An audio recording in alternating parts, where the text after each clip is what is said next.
PM Shri പദ്ധതിയിൽ നട്ടല്ലോടെ തീരുമാനമെടുത്ത സംസ്ഥാന സർക്കാരിൽ ദിവസങ്ങൾ കഴിയുമ്പോഴേക്കും ചിലരുടെ ആ നട്ടെല്ല് വാഴപ്പിണ്ടി പോലെയാവുകയാണ്. അതായത് ജൂൺ 17-ാം തീയതി ചേർന്ന മന്ത്രിസഭാ യോഗമാണ് ഉപാധികളോടെ PM ശ്രീ പദ്ധതിയുമായി മുന്നോട്ടു പോകാൻ തീരുമാനിച്ചത്. നമ്മളെല്ലാവരും അത് കണ്ടതാണ്. മുസ്ലിം ലീഗ് നേതാവും വിദ്യാഭ്യാസ മന്ത്രിയുമായ N ഷംസുദ്ദീനാണ് ആ സമിതിയുടെ അധ്യക്ഷൻ. മാത്രമല്ല, ഉപാധികളെക്കുറിച്ച് സമിതി 2 തവണ യോഗം ചേർന്ന് വിശദമായി ചർച്ച ചെയ്യുകയും ചെയ്തു. സിലബസിലടക്കം ഇളവ് തേടി ഉടൻ കേന്ദ്രത്തെ സമീപിക്കുമെന്ന രീതിയിൽ നടപടി നീങ്ങുന്നതിനിടയിൽ ഇപ്പോൾ ഇരട്ടത്താപ്പും കൊണ്ട് ഇറങ്ങിയിരിക്കുകയാണ് മുസ്ലിം ലീഗിലെ ചില ആളുകൾ. യോഗത്തിലുണ്ടായ തീരുമാനം അറിയിക്കേണ്ടത് നമുക്കറിയാം. അത് UDFിൻ്റെ കൺവീനറുടെ അധികാരമാണ്. UDF യോഗത്തിൻ്റെ കാര്യം പറയാൻ ആദ്യം മുന്നിൽ നിൽക്കേണ്ടത് UDF കൺവീനറാണ് എന്നുള്ളതിൽ സംശയമില്ല. അതിൻ്റെ ഇടയിൽ കയറി മറ്റുള്ളവർ ആളാകേണ്ടുന്ന ഒരാവശ്യവുമില്ല. അതുകൊണ്ട് തന്നെയാണ് എല്ലാം തീരുമാനിച്ചു എന്ന് UDF കൺവീനർ അടൂർ പ്രകാശ് പറഞ്ഞത്.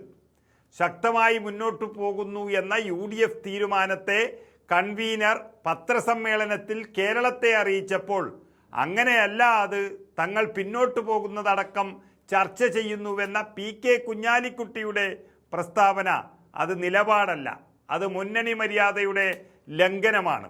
അടൂർ പ്രകാശ് അനാവശ്യ ധൃതി കാട്ടിയെന്നായിരുന്നു ലീഗിലെ ചില നേതാക്കൾ പറഞ്ഞത്. എന്നാൽ സംഭവം അങ്ങനെയല്ല. സർക്കാരിൻ്റെ ഭാഗത്ത് നിൽക്കുമ്പോൾ PM ശ്രീ പദ്ധതിയിൽ ഒപ്പുവയ്ക്കാതിരിക്കാൻ കഴിയില്ല എന്ന് ഉറപ്പിച്ച ലീഗ് നേതാക്കൾ അത് വന്ന് നാട്ടിൽ പറയുമ്പോൾ ഉണ്ടാകുന്ന പ്രശ്നങ്ങൾ സഹിക്കാൻ കഴിയാതെ വന്നപ്പോൾ അത് തങ്ങളുടെ അണികളെ പറഞ്ഞ് മനസ്സിലാക്കിക്കാൻ കഴിയാത്ത ചില കൂപമണ്ടൂകങ്ങളാണ് കോൺഗ്രസിൻ്റെ മേൽ പഴിചാരി ഇപ്പോൾ രക്ഷപ്പെടാൻ നോക്കുന്നത്.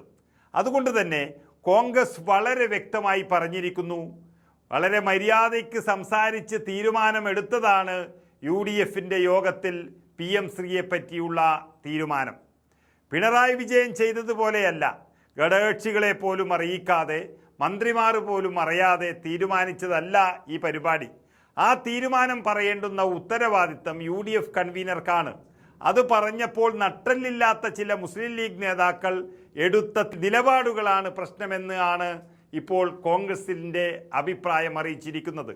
അത് കോൺഗ്രസ് നിലപാട് പ്രശ്നമാകുന്നതിൻ്റെ പിന്നിൽ ലീഗ് മന്ത്രിമാർക്കെതിരെ ആ പാർട്ടിയിൽ ഉയർന്ന എതിർപ്പുകൾ തണുപ്പിക്കാൻ വേണ്ടി മാത്രമുള്ളൊരു തന്ത്രമായി ലീഗ് ഉപയോഗിക്കുകയാണ്.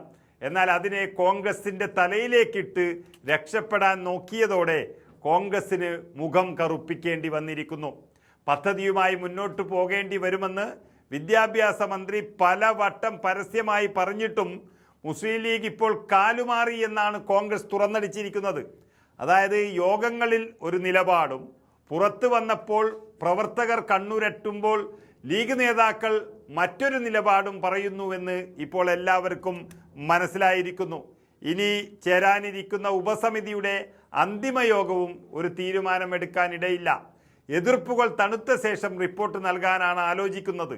പക്ഷേ പദ്ധതിയിൽ തുടരണോ വേണ്ടയോ എന്നതിൽ ഒരു വ്യക്തമായ നിലപാടില്ലാതെ പോകരുത് എന്നാണ് കോൺഗ്രസ് ഇപ്പോൾ മുസ്ലിം ലീഗിന് നൽകിയിരിക്കുന്ന മുന്നറിയിപ്പ്.